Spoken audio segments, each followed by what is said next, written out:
नमस्कार मित्रों, आप सभी का स्वागत है। अंतर्राष्ट्रीय योग दिवस के उपलक्ष्य में आयोजित किया गया आओ हम सब योग करें के अभियान के तहत 21 मई से 21 जून तक चलने वाली ये अनवरत श्रृंखला में जो योग शिक्षा विभाग एसएसजे परिसर अल्मोड़ा कुमाऊं यूनिवर्सिटी नैनीताल के तत्वाधान में आयोजित की जा रही है। इसके अंतर्गत हमारी क्लास जो आज के इस टॉपिक पर आधारित है कि योग सूत्र में वर्णित अष्टांग योग जो बहुत ही प्रचलित है, इसके द्वारा किस प्रकार से हम समग्र स्वास्थ्य का प्रबंधन कर सकते हैं। मित्रों, आज के सेशन में हम अष्टांग योग के प्रथम 2 अंगों का समग्र स्वास्थ्य के प्रभाव पर चर्चा करेंगे, जो यम एवं नियम है। उसके पश्चात के क्लास में बाकी के 6 अंगों के बारे में बात करेंगे, क्योंकि 8 अंगों का पूरा क्लास एक में समेटने पर कई सारे विषय वस्तु छूट सकते हैं। इसलिए आप सभी का स्वागत है, अभिनंदन। मित्रों, जैसा कि हम सभी जानते हैं कि महर्षि पतंजलि ने योग को चित्त वृत्तियों के निरोध के रूप में बताया है। अर्थात वो योग को परिभाषित करते हुए कहते हैं कि योगस चित्त वृत्ति निरोध, चित्त की वृत्तियों का सर्वथा निरोध ही योग है, जो हमने योग के परिचय और उसकी परिभाषा वाले सेक्शन में पढ़े हैं। अब जब हम चित्त की वृत्तियों को निरोध करने की उस अवस्था में पहुंचने की कोशिश करते हैं, तो उसके लिए बहुत सारे उपाय बताए गए हैं, यानी कि योग के विभिन्न स्वरूप बताए गए हैं और उसका अभ्यास है, जिसको हम यूँ कहें कि योग का अंग। तो ऐसे ही साधकों की स्तर के हिसाब से 3 प्रकार के योग सूत्र में आता है, जो महर्षि पतंजलि ने बताए। पहले जो उत्तम कोटि के साधक हैं, उनके लिए अभ्यास वैराग्य से ही चित्त की वृत्तियों का निरोध कर पाना संभव हो जाता है। इसलिए सर्वप्रथम अभ्यास वैराग्याभ्याम तन्निरोध से चित्त वृत्तियों के निरोध के लिए 2 उपाय, यानी कि 2 अंगों वाला एक तरह से योग आप इसे समझ सकते हैं। जो उत्तम कोटि के साधक जिन्होंने पूर्व में कुछ योग का अभ्यास कर चुके हैं और इस अवस्था में आ चुके हैं कि वो अभ्यास वैराग्य से अपने मन और संस्कारों को निरोध करते हुए वृत्तियों को पूर्णतः निरोध करके समाधि अवस्था में पहुंच सकते हैं। और उसके बाद ये जो अभ्यास वैराग्य की वर्णन है, ये समाधि पाद में और उसी के अंतर्गत समाधि आदि की पूरी क्लासिफिकेशन आता है। दूसरा उपाय है दूसरे अध्याय में आने की साधन पाद में क्रिया योग के नाम से, जिसमें तप स्वाध्याय ईश्वर प्रणिधान क्रिया योग महर्षि पतंजलि ने कहा है दूसरे अध्याय के पहले ही सूत्र में, यानी कि तप स्वाध्याय ईश्वर प्रणिधान से भी चित्त की वृत्तियों का सर्वथा निरोध हो सकता है या फिर निरोध रूप योग की ओर पहुंचा जा सकता है। और ये है मध्यम कोटि के साधकों के लिए, सामान्य कोटि के, जो एक तरह से जिन्होंने योग की कुछ प्रैक्टिस बेसिकली कर चुके हैं आसन प्राणायाम आदि की, और यदि वो फिर तप स्वाध्याय ईश्वर प्रणिधान से भी अपने योग की अवस्था में पहुंच सकता है। और तीसरा जो है वो सामान्य कोटि के साधकों के लिए है, जिन्होंने योग की कुछ बेसिक अभ्यास और उसमें गति नहीं प्राप्त की है, यानी कि जो अभी बिगिनर है, एक तरह से समझे कि जो योग की कक्षा में प्रवेश करना चाहता है, उनके लिए महर्षि पतंजलि ने 8 अंगों वाले अष्टांग योग का वर्णन किया है। तो ये अष्टांग योग बहुत ही प्रचलित है, क्योंकि ये सभी के लिए उपयुक्त है और सब लोग इसमें आसानी से इन्वॉल्व हो सकते हैं। और ये स्टेप बाय स्टेप पूरे बेसिक से और अंतिम अवस्था तक की ये प्रैक्टिस है। तो जैसे पहले 2 अभ्यासों के बारे में हमने पहले की क्लासेस में बात कर चुके हैं, जिसमें अभ्यास वैराग्य और क्रिया योग, इन सब के बारे में बात हो चुकी है। तो हम आज बात करेंगे महर्षि पतंजलि द्वारा वर्णित अष्टांग योग के स्वरूप के बारे में। अष्टांग योग क्या है और उसकी बेनिफिट्स क्या हैं, फिर इसके एक अंगों पर प्रकाश डालेंगे। ठीक है, तो आइए जानते हैं अष्टांग योग का स्वरूप क्या है। महर्षि पतंजलि दूसरे अध्याय में ही कहते हैं कि चित्त की जो अशुद्धियां हैं, संस्कार हैं, जिसकी वजह से दृष्टा वास्तविक स्वरूप में नहीं महसूस हो पाता और दृष्टा दुखों में, यानी कि वृत्तियों के अनुरूप स्वयं को महसूस करता है, उन अशुद्धियों का क्षय होकर ज्ञान दीप्ति और विवेक ख्याति, यहाँ 2 चीज है कि विवेक ख्याति, क्योंकि वही मोक्ष का उपाय योग सूत्र में बताया गया है। तो जो हमारी वास्तविक स्वरूप है उसको पूर्णतः वैसा ही जान पाना, उस विवेक की विचलित अवस्था में स्थित हो जाना, विवेक ख्याति विप्लवा हानो उपाय, इस सूत्र से महर्षि पतंजलि कहते हैं कि उसमें स्थित हो पाना ही योग है। और उसको कैसे हम प्राप्त करेंगे, तो कहते हैं अष्टांग योग के अनुष्ठान से, यानी कि अष्टांग योग के अभ्यास से क्रमशः हम उस वृत्तियों को निरोध करने की ओर गति प्राप्त करेंगे कि इस प्रकार से कि हमारे अंदर जो अशुद्धियां हैं संस्कारों की, जो उन सबको जला कर भस्म करते जाएंगे और हमें ज्ञान की तृप्ति हो जाएगी, हमारी प्रज्ञा, हमारी विवेक ख्याति प्राप्त हो जाएगी। इसके लिए महर्षि पतंजलि अष्टांग योग को परिचित करते हुए कहते हैं, यम नियम आसन प्राणायाम प्रत्याहार धारणा ध्यान समाधि इष्टा अंगवानी। यानी कि ये क्या है, यम नियम आसन प्राणायाम प्रत्याहार धारणा ध्यान और समाधि, ये 8 अंगों वाला अष्टांग योग है, जिसके अभ्यास से चित्त की अशुद्धियों का क्षय होता है और ज्ञान की दीप्ति प्राप्त होती है, जिसे हम विवेक ख्याति कहते हैं। ठीक है, अब हम बात करते हैं कि यम नियम क्या है। पहले ये 2 अंग हैं। यम नियम ही ये पूरे योग का फाउंडेशन, एक तरह से आधार है। जैसे एक मनुष्य के उदाहरण से समझ सकते हैं कि उसका जो आधार है चलने का, वो सब चीज क्या है, 2 पांव है। ऐसे ही यदि हम योग कहें कि अष्टांग योग, जो 8 अंगों वाला योग रूपी जो पुरुष है, इसका जो 2 आधार है, जो पांव है, वो यम नियम की बात है।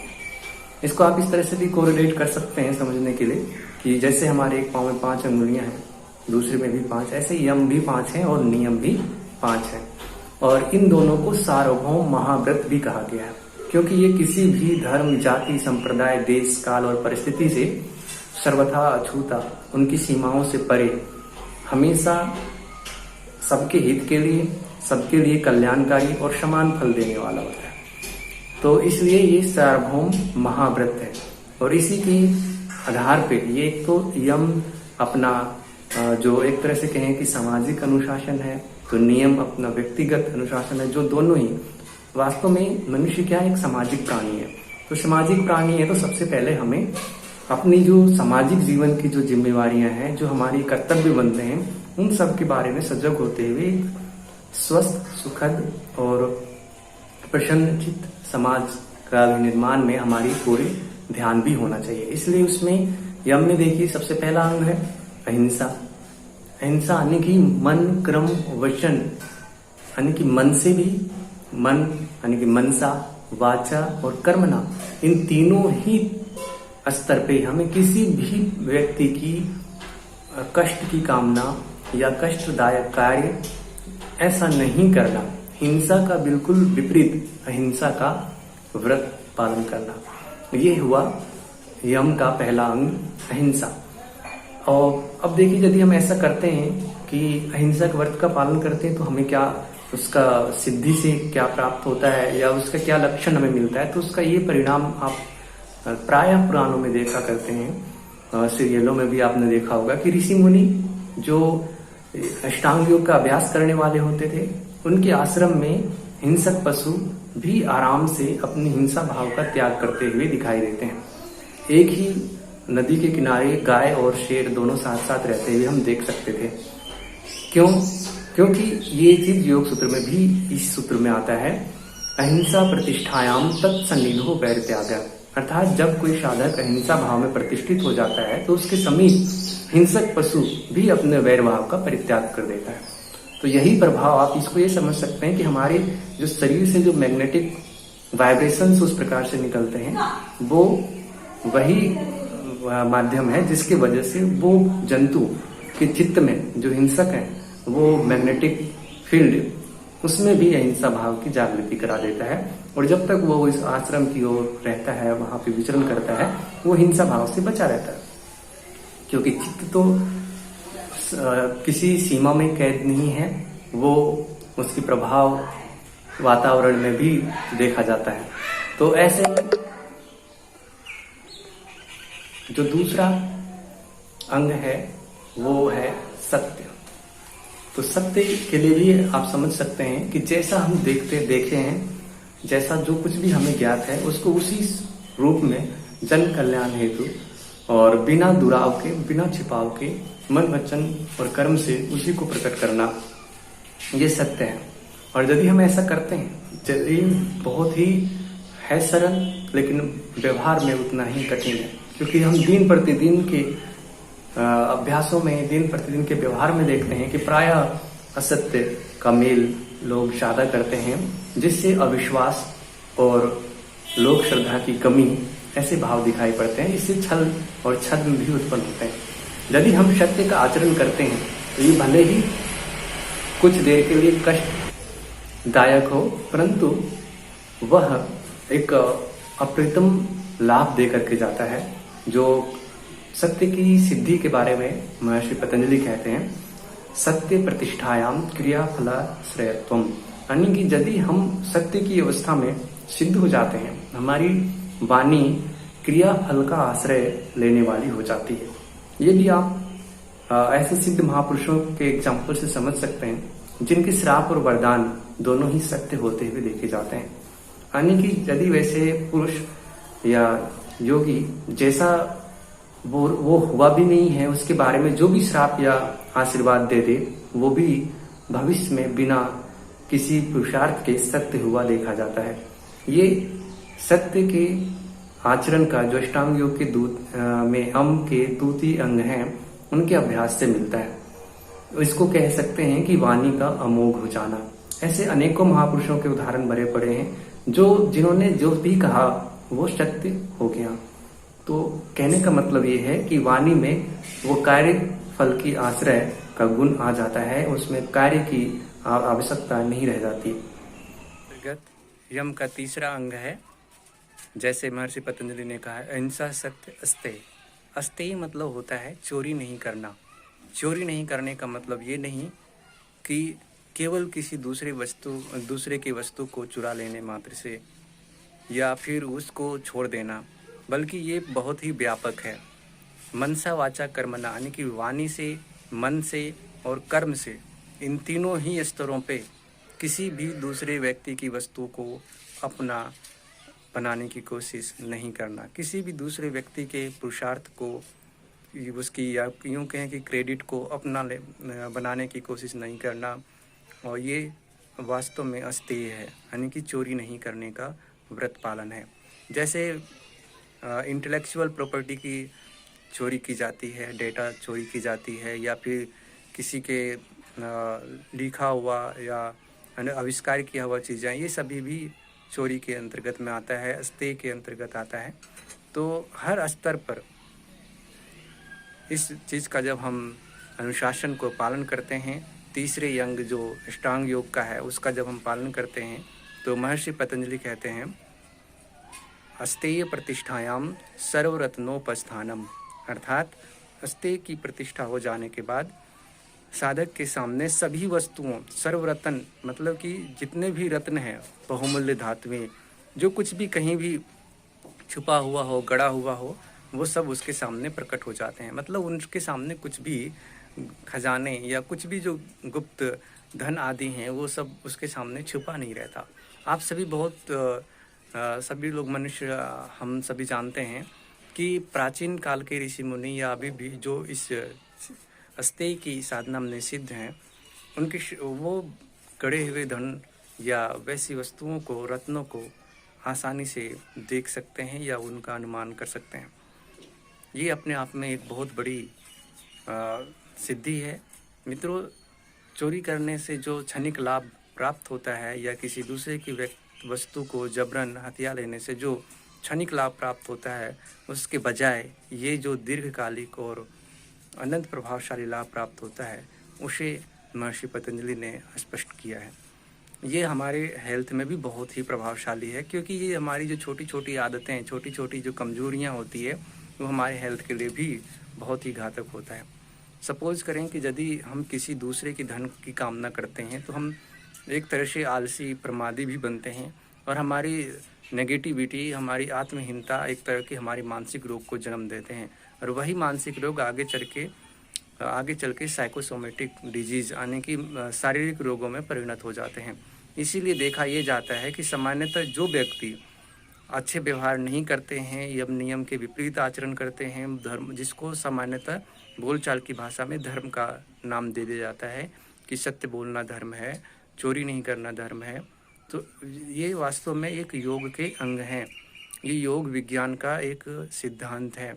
तो उससे क्या होता है कि जब हम सत्य आचरण कर रहे थे, तो हमारी वाणी क्रियाफल के आश्रय को लेने वाली हो जाती है। ऐसे ही जब हम अस्तेय, यानी कि चोरी नहीं करना, किसी दूसरे वस्तु को दूसरे की वस्तु को अपना नहीं बनाने की कोशिश करना, इससे हम प्रकृति के खजानों, प्रकृति के वस्तुओं को स्वतः जान लेते हैं और हमें किसी अन्य वस्तुओं की कामना करने की आवश्यकता नहीं रह जाती। और सबसे बड़ी लाभ जो हेल्थ की दृष्टि से मिलती है वो ये है कि हम मानसिक रोगों से, जो कहीं ना कहीं हमारे कुकर्मों की वजह से आते हैं, उनसे स्वभावतः बच जाते हैं। और हम अपने आप में, चाहे हम गरीब ही क्यों ना रहें, चाहे हम संसाधनों से कम ही क्यों ना रहें, लेकिन आत्मसंतुष्ट अवस्था में सुखपूर्वक रहते हैं। महर्षि पतंजलि ने आगे के नियम में इस बात को बताए हैं कि संतोषाद अनुत्तम सुख लाभ, यानी कि संतोष से उत्तम सुख की प्राप्ति होती है। तो इस प्रकार से मित्रों आप यहाँ जान देते हैं कि अष्टांग योग के जो यम है उसमें ये जैसे अहिंसा, सत्य और अस्तेय, ये तीनों क्रमशः हमारे समग्र स्वास्थ्य प्रबंधन के बेसिक हैं, क्योंकि इन्हीं में कमी आने की वजह से बीमारियों की जड़ यहीं से उत्पन्न हो जाती है। यदि हम असत्य का आचरण करेंगे तो भी हमें आत्महीनता रहती है, ग्लानि रहती है, और अंदर ही अंदर हम भले ही उसको गौर ना करें, लेकिन हमारा चित्त धीरे धीरे एक बीमारी की ओर बढ़ता चला जाता है, जो बाद में किन्हीं न किन्हीं रोगों के रूप में शरीर में दिखाई पड़ता है। तो आगे जो चौथा अंग है यम के, वो है ब्रह्मचर्य, अर्थात जिसका शब्द का तात्विक अर्थ है ब्रह्म में विचरण करना।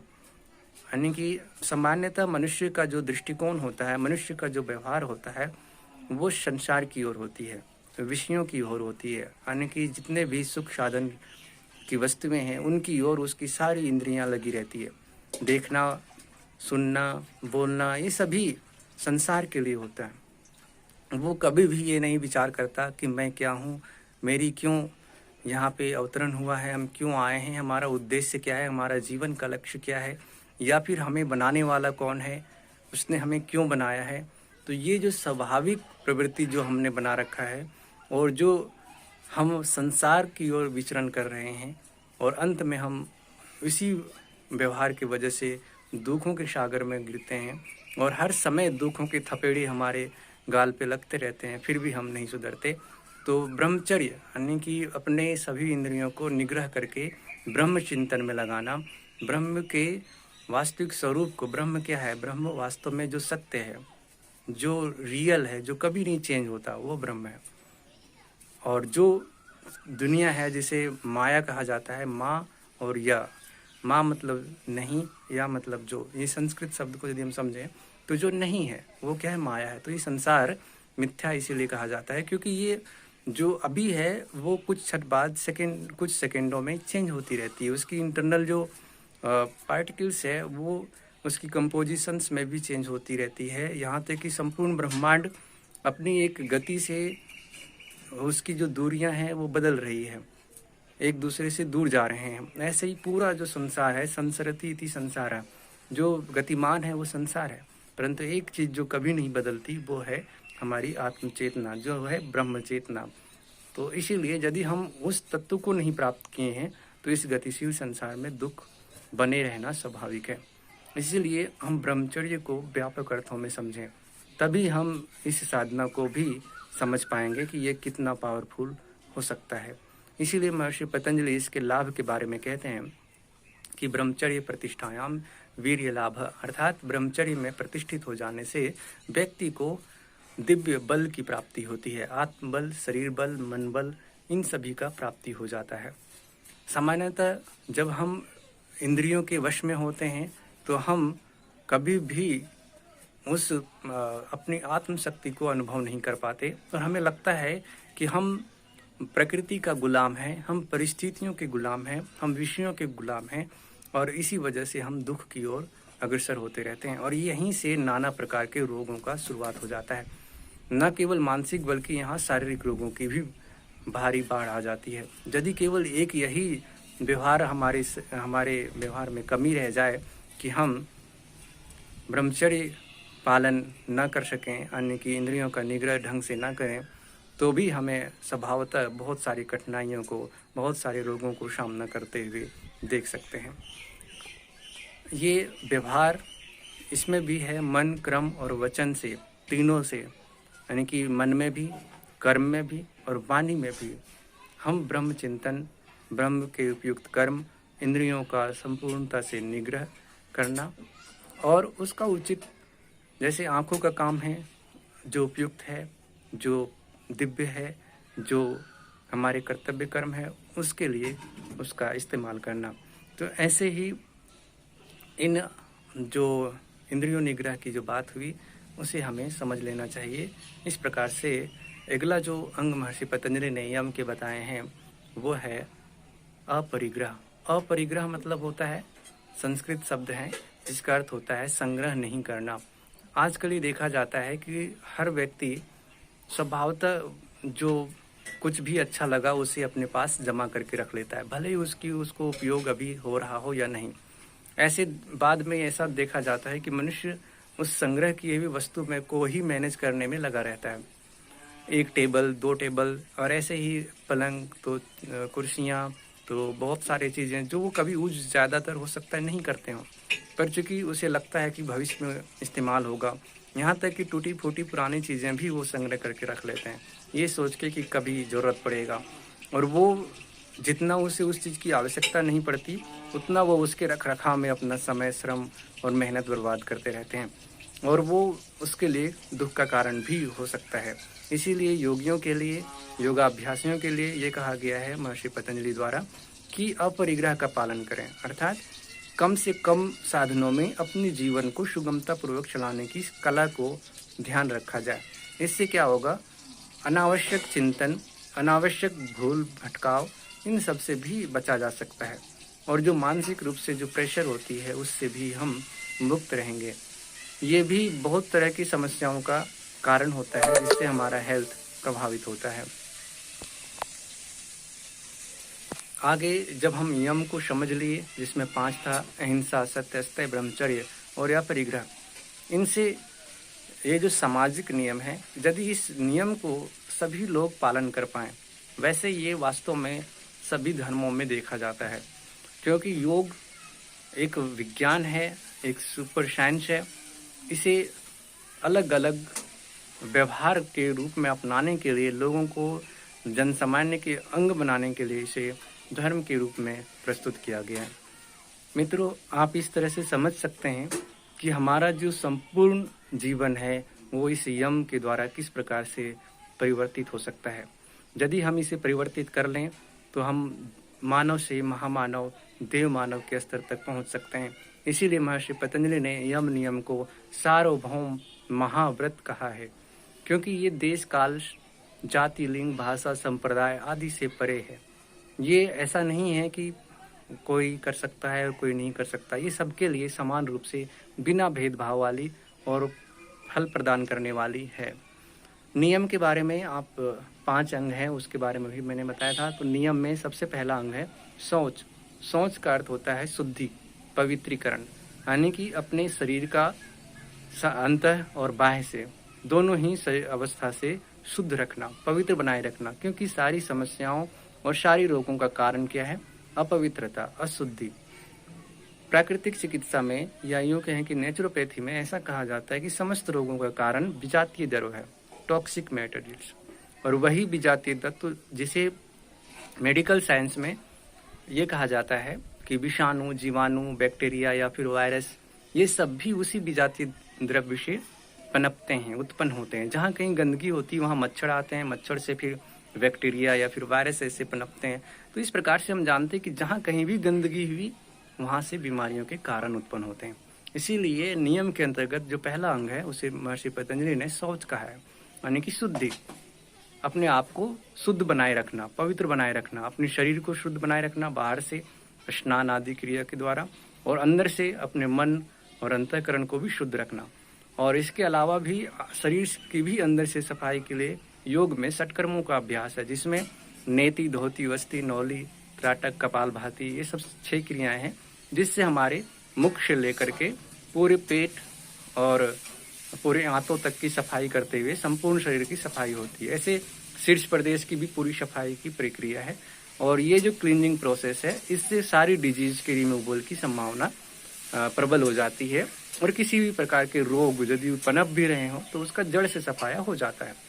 हम सभी जानते हैं कि यदि पेट सफा तभी सारे रोग दफा हो सकते हैं। तो उसके लिए भी ये आप समझ सकते हैं कि उसकी जो पृष्ठभूमि है ये नियम के अंतर्गत सोच में ही महर्षि पतंजलि ने स्पष्ट कर दिए हैं। अब यदि हम इसका अभ्यास करते हैं, सोच का पवित्रीकरण का ये पूरा अभ्यास करते हैं नियम के अंतर्गत, तो इसका क्या बेनिफिट है, इसके लिए महर्षि पतंजलि कहते हैं शोचात स्वांग जुगुप्सा परय संसर्गः, अर्थात सोच का अभ्यास करने से और इसमें स्थिति दृढ़ हो जाने पर जो साधक है वो अपने अंग के प्रति भी उसकी घृणा होने लगती है। ऐसा क्यों होता है? क्योंकि जब वो बार बार किसी चीज़ को शुद्ध कर रहा है, जैसे हम बार बार हाथ धो रहे हैं फिर भी वो गंदा हो जाता है। जितनी हम सफाई करते हैं उतना ही हमें गंदगी की जो वास्तविकता है वो पता चलता है। हमें फिर ये जो अनावश्यक हमें मोह है अपने शरीर के प्रति वो हट जाता है। यहाँ कहने का तात्पर्य यही था। सामान्यतः लोग जो भी कुछ कमियां और जो भी कुछ व्यवहार में त्रुटियां आती है वो इसलिए आती है मोह की वजह से। तो हमारे मोह में भी एक सबसे बड़ा मोह होता है अपने शरीर के प्रति मोह, तो वो भी हट जाता है।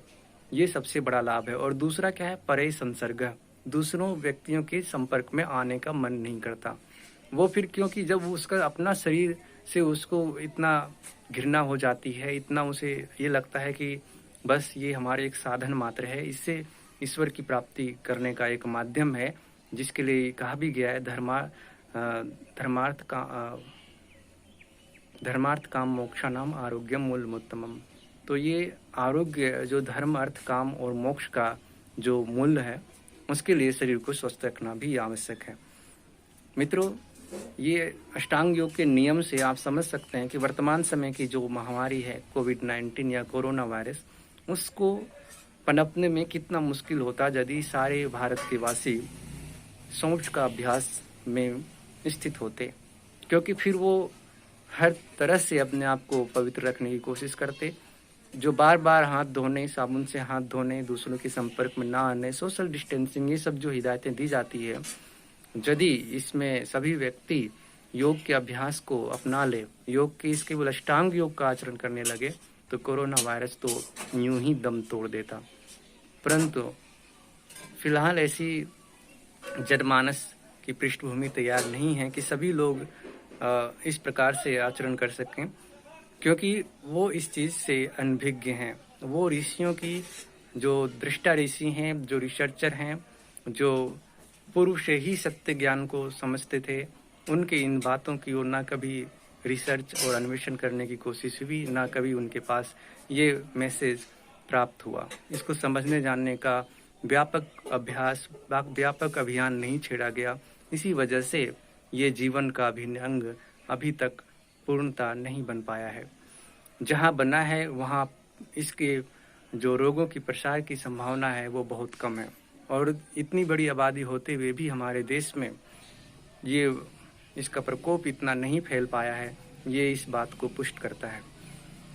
तो मित्रों, नियम को यदि हम अच्छे से आचरण में लाएंगे तो सोच के जैसा जो लाभ बताया गया है, ऐसे ही दूसरा जो नियम का अंग है वो भी बताता है कि किस प्रकार से यम नियम के आचरण से हेल्थ के साथ साथ बहुत तरह के संपत्तियों या यूं कहें कि दिव्य गुणों की, दिव्य विभूतियों की प्राप्ति होती है। अगला अंग है सोच संतोष। तो संतोष जैसा कि जो भी हमें अपने मेहनत से, अपने पुरुषार्थ से जिस भी अवस्था में प्राप्त हुआ है उसको पाकर संतुष्ट रहना।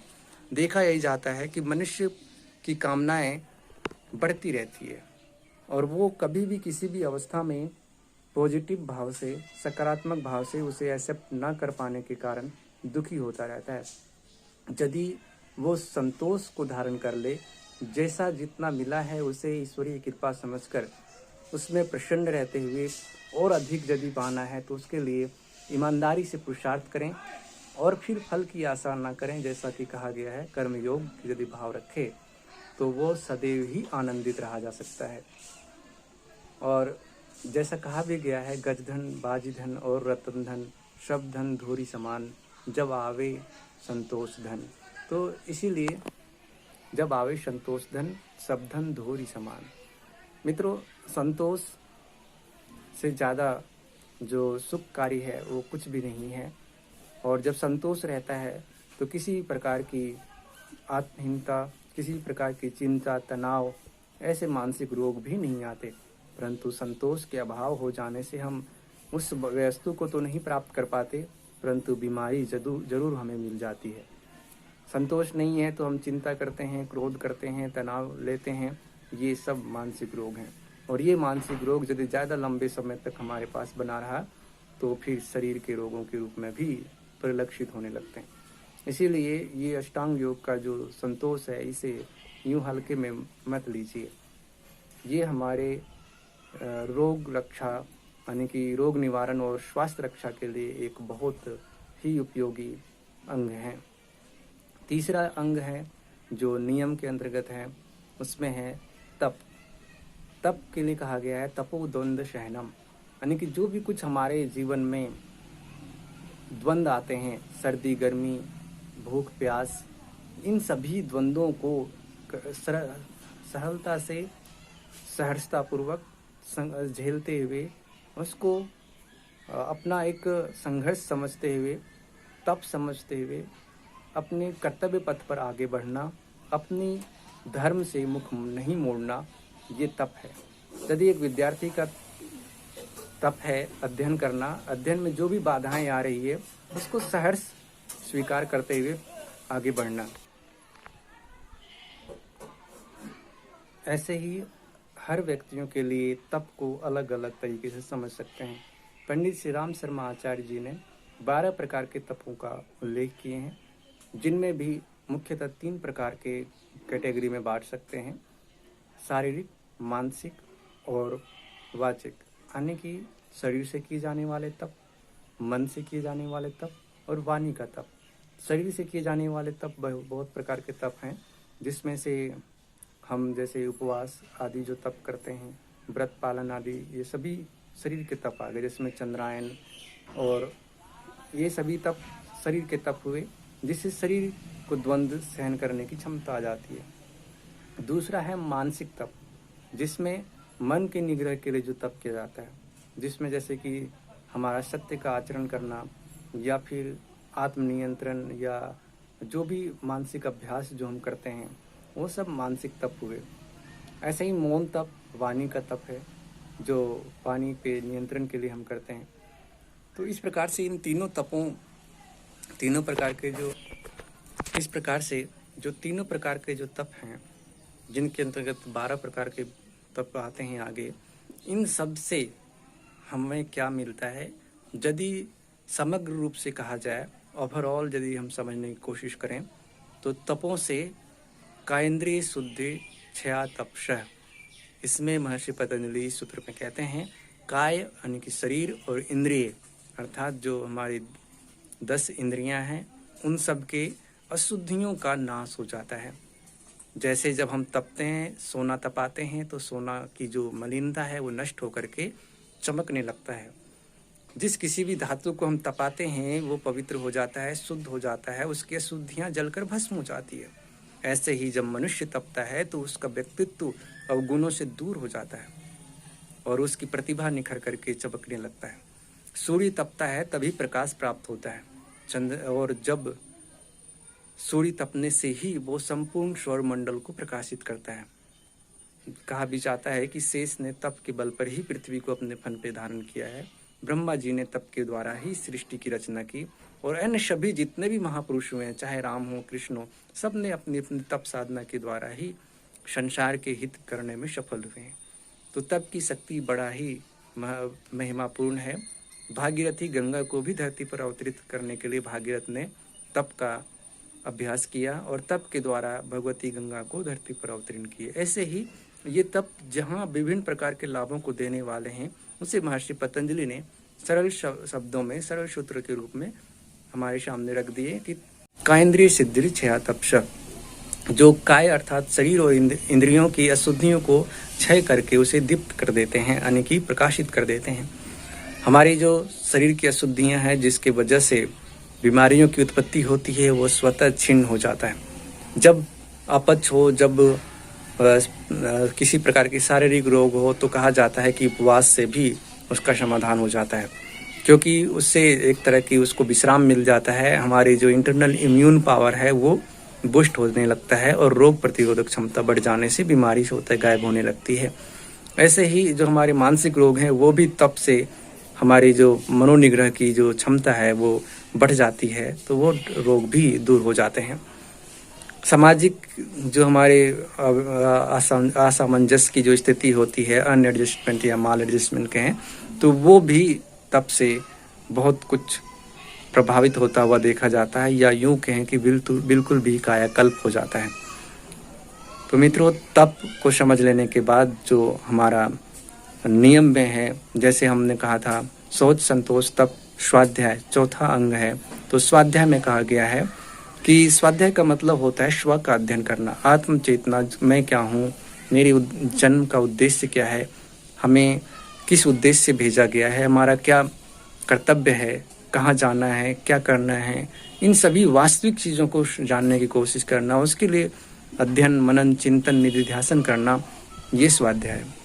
तो स्वाध्याय मंत्र जब भी है, ध्यान भी स्वाध्याय है, क्योंकि हम उसमें अपने आप को जानने की कोशिश करते हैं, ब्रह्म को जानने की कोशिश करते हैं। तो स्वाध्याय से क्या फायदा होता है, इसके क्या लाभ है? महर्षि पतंजलि कहते हैं स्वाध्याय दिष्ट देवता संप्रमोषा। स्वाध्याय से हमारे इष्ट जो देवता हैं, हमारे जो लक्ष्य हैं, जो हमारा अभिष्ट है, जिसे हमें प्राप्त करना है, वो हमारे सामने प्रकट हो जाते हैं, वो हमसे छुपे नहीं रहते। हमारा गोल, हमारे विजन, हमारा सब कुछ क्लियर हो जाता है। स्वाध्याय से आप यूं भी जानते हैं कि अध्ययन से क्या मिलता है, ज्ञान का प्रकाश मिलता है, हमारे सामने हमारा लक्ष्य, हमारा सब कुछ क्लियर हो जाता है। ये स्वाध्याय का प्रभाव। जब आदमी भ्रम में रहता है, जब वो चिंता में रहता है, जब तनाव में रहता है, यदि वो केवल स्वाध्याय मात्र कर ले तो उसकी सारी चिंता, सारी भ्रम, सारी अज्ञान का जो अंधकार है वो छट जाएगा। स्वाध्याय अपने आप में एक ऐसा अचूक साधन है जिससे व्यक्ति विभिन्न प्रकार की समस्याओं से स्वतः निकल सकता है। विचार ही तो हैं जो व्यक्ति को सही दिशा की ओर प्रेरित करके बड़े से बड़े संकट से उबार लेते हैं। इसीलिए स्वाध्याय अपने आप में एक बहुत बड़ा औषधि है, मित्र है, सहायक है, मार्गदर्शक है और उद्धारक है। इसीलिए जीवन में स्वाध्याय को अवश्य ही शामिल किए रहना चाहिए। स्वाध्याय के लाभ के बारे में जो महर्षि पतंजलि ने कहा है वो हेल्थ की दृष्टि से भी बहुत महत्वपूर्ण है, क्योंकि जब हम स्वाध्याय करते हैं तभी हमें पता चलता है कि हमारी जो भी कोई प्रॉब्लम या जो भी कोई रोग है उसका क्या कारण हो सकता है। यदि उस कारण को स्वाध्याय से जब हम समझ जाते हैं तो उसके निवारण के भी उपाय हमारे सामने प्रकट हो जाते हैं। हम उस चीज़ से स्वतः बच सकते हैं और औरों को भी बचाने में सहायक होकर अपने कर्तव्य और धर्म तत्व को चरितार्थ करते हुए धन्य और बड़भागी बन सकते हैं। अंतिम जो नियम के अंग है वो है ईश्वर प्रणिधान। ईश्वर प्रणिधान के बारे में महर्षि पतंजलि कहते हैं ईश्वर अर्थात जो दिव्य सत्ता है, जो सभी विकारों से रहित है, अजन्मा है, सनातन है, अविनाशी है, उस ईश्वर को समर्पित हो जाना। सारे कर्म, सारे चिंतन, सारे जो हमारे उन सब को ईश्वर को अर्पित कर देना, ये है ईश्वर प्रणिधान। जो भी कुछ हमने अच्छा बुरा किया उन सब के बोझ से अपने आप को, अपने चित्त को बचा करके और उन सब फल को ईश्वर चरणों में अर्पित कर देना, क्योंकि वास्तव में उन्हीं की चेतना हमारे अंदर भी रिफ्लेक्ट हो रही है। वास्तव में हम उसी सुपर कॉन्शियसनेस के रिफ्लेक्शन है। तो फिर हम अपनी अहम भाव, अपनी अहंकार की भावना क्यों लाएं कि इस कर्म का कर्ता मैं हूँ। उस कर्म के फल से हमें कोई लेना देना नहीं होना चाहिए यदि हम उसको ईश्वर को अर्पित कर देते हैं। तो उससे उत्पन्न तनाव, उससे उत्पन्न चिंता, इन सब से भी स्वभावतः बच जाते हैं और उससे जो उत्पन्न होने वाला विभिन्न प्रकार की जो समस्याएं हैं, कर्मों के तनाव से जो उत्पन्न होते हैं, उनसे जो कष्ट आदि जो उत्पन्न होते हैं, हानि लाभ की जो भाव उत्पन्न होता है, उन सब से भी मुक्त हो जाते हैं। जब हमने उसका परिणाम ही ईश्वर को सौंप दिया तो फिर हम कौन होते हैं उनकी चिंता करने वाले। इस प्रकार से भी हम देखते हैं कि जो मनोशारीरिक रोग हैं उनसे भी मुक्त होने में हम सफल होते हैं। ईश्वर प्रणिधान के फल के बारे में महर्षि पतंजलि कहते हैं कि समाधि सिद्धि ईश्वर प्रणिधानात्। समाधि की सिद्धि होती है ईश्वर के प्रणिधान से। ये बहुत बड़ा लाभ है। समाधि की सिद्धि को सरल अर्थों में जनसामान्य हेतु आप ये समझ सकते हैं कि आपकी सारी समस्याओं का, सारी मानसिक, सामाजिक, शारीरिक और भावनात्मक, इन सभी समस्याओं का समाधान हो जाना समाधि है। समाधि मतलब समाधान। सभी चीज़ों का जो उत्तम समाधान हो सकता है वो समाधि है। समाधि का मतलब ये नहीं कि शरीर छोड़ करके भूमिगत हो जाना या फिर शरीर का परित्याग कर देना। समाधि वो सुपर कॉन्शियस अवस्था है जिसमें हम अपने वास्तविक स्वरूप में स्थित होते हैं, जिसमें हमारे सामने सृष्टि के समग्र रहस्य प्रकट होते हैं। समाधि एक आत्म चेतना की अवस्था है। ये अचेतन की अवस्था नहीं है, ये सचेतन की अवस्था है। तो मित्रों, जब आप समाधि में स्थित हो जाएंगे, अन्न की जब सब चीज़ का एक्सेस आपको मिल जाएगा, आप संपूर्ण सिस्टम को आप समझ पाएंगे। जब आप संपूर्ण सिस्टम को एडमिन की भांति पूरी तरीके से आप ऑब्जर्व कर पाएंगे, फुल कंट्रोल आपके हाथों में हो सकता है, तो ये कितना बड़ा लाभ है। ये अनुभूति आपको कई बार होते भी होंगे जब आप सब कुछ छोड़ करके, जब कभी आप परेशान हों, जब कभी आप तनाव में हों, तो अल्टीमेटली हम क्या कहते हैं, हे भगवान, अब आप ही कुछ कर सकते हैं, अब आपके ही भरोसे हैं, अब आप ही जो करेंगे। जब हम ये बात कहते हैं उसी समय हमें लगता है कि चलो थोड़ा बहुत टेंशन हमारे सिर से हट गया, हमने उस मैटर पे सोचना छोड़ दिया। हमारे माइंड में जो प्रोसेस चल रहा था, जो विचार की लहरें उठ रही थी, जो चिंतन मनन का जो युद्ध चल रहा था, वो सब लगता है जैसे शांत हो गया, क्योंकि हमने पूरा का पूरा ईश्वर को सौंप दिया। हमने उस जो विचार श्रृंखला को नहीं रोक पा रहा था, सोच करके जिसे हम नहीं रोक पा रहे थे, प्रयत्न करने से जिसे नहीं रोक पा रहे थे, वो केवल ईश्वर प्रणिधान से एक झटके में शांत हो जाता है। हम फिर मौन हो जाते हैं, चुप हो जाते हैं, फिर अपने आप ही एक आशा की किरण दिखाई पड़ता है, क्योंकि हम शांत हो गए ना, क्योंकि हम चुप हो गए, इसलिए हमें उसकी उपयुक्त रास्ता भी दिखाई दे देता है। क्योंकि हम जितना चिंता करेंगे, जितना तनाव लेंगे, जितना हम अपने मानसिक शक्तियों को व्यर्थ की चिंता में उलझाए रखेंगे, उतना ही हम सही डिसीजन नहीं ले पाएंगे। इसलिए ईश्वर प्रणिधान से समाधान भी बहुत जल्दी हो जाते हैं, क्योंकि हम निरपेक्ष होकर के सोचते हैं, हर पहलू को बराबर तरीके से सोचते हैं। अन्यथा यदि हम ईश्वर प्रणिधान का अभ्यास न करें तो हम किसी एक पक्ष की ओर अपने आप को बांधे रख करके हम किसी परिस्थिति को अच्छे से नहीं एनालिसिस कर पाते। इसीलिए प्रायः हमें समस्याओं का समाधान जल्दी नहीं हो पाती है और हम असफल होते हैं। तो इसलिए समाधि तो व्यापक अर्थ को यदि देखा जाए तो ये बहुत प्रकार के लाभों को देने वाला होता है, और वास्तव में ये हमारे लिए एक वरदान बन करके आता है।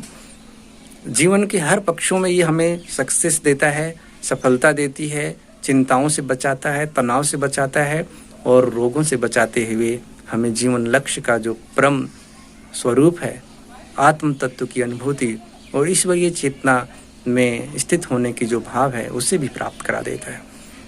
इस प्रकार से आज के इस क्लास के द्वारा जो प्रथम सेशन था अष्टांग योग के ऊपर, इसके द्वारा हमने यम नियम, जिसे सार्वभौम महाव्रत भी कहा गया है, उसके समग्र स्वास्थ्य के प्रबंधन में क्या भूमिका है, इसके बारे में थोड़ा जानकारी प्राप्त की है। मित्रों, ये अपने आप में बहुत ही विस्तृत विषय वस्तु है, फिर भी हमने इस 45 मिनट के लगभग क्लास में समेटने का प्रयास किया।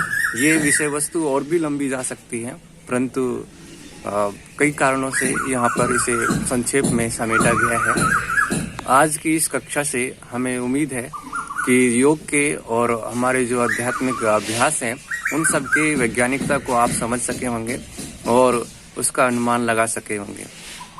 आगे की जो 6 अंग हैं उसका हम अगले वीडियो में बात करेंगे, अगले लाइव सेशन में उन 6 अंगों के बारे में चर्चा करेंगे, जो है आसन, प्राणायाम, प्रत्याहार, धारणा, ध्यान एवं समाधि। ये 6 अंग हैं जो बहुत ही प्रचलित भी हैं और लोग उनके बारे में बहुत कुछ जानते भी हैं और उनके वैज्ञानिक प्रभावों को भी महसूस करते हैं। तो आगे आने वाली कक्षाएं और भी अधिक महत्वपूर्ण हो सकती है और आप जुड़े रहें। फेसबुक पेज योग शिक्षा विभाग SSJ परिसर अल्मोड़ा। आप सभी का धन्यवाद। नमस्कार।